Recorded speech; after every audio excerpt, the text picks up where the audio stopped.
Atrup Wiboso, warga desa Ngimbang, Kecamatan Palang, Kabupaten Tuban harus berurusan dengan unit perlindungan perempuan dan anak, Mapolres Tuban, hanya gara-gara membatalkan akad nikahnya dengan seorang gadis di bawah umur berinisial SP, warga Kecamatan Palang, Tuban.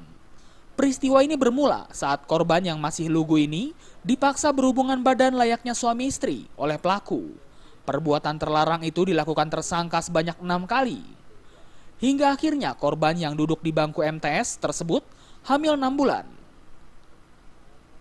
Mengetahui SP hamil, keluarga korban meminta pelaku bertanggung jawab untuk menikahi korban.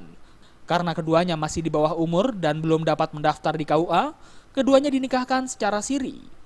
Namun saat menikah, pelaku justru menghilang dan tak mau datang untuk menikah. Hal itu membuat keluarga dari korban merasa dipermalukan dan langsung lapor kepada pihak kepolisian. Dijanjikan tanggal 15 Juli itu nikah secara resmi. Tapi saat akad nikahnya itu yang laki-laki itu tidak mau datang, mintanya dijemput sama paliknya yang korban. Nah, dia tidak mau, harus bapaknya. Informasinya di sana itu yang laki-laki itu dijemput oleh orang tua kandung. Karena nggak datang, orang tuanya kandung juga nggak datang karena repot di rumah mempersiapkan untuk akad nikah.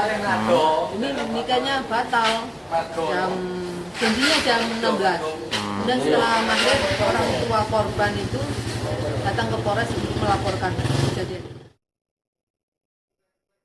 Untuk mempertanggungjawabkan perbuatannya, tersangka kini harus meringkuk dalam sel tahanan Mapolres Tuban.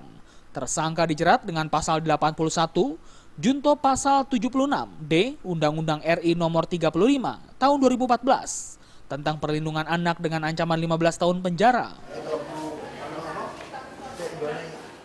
Dari Tuban, Jawa Timur, Sumali Malwapati melaporkan.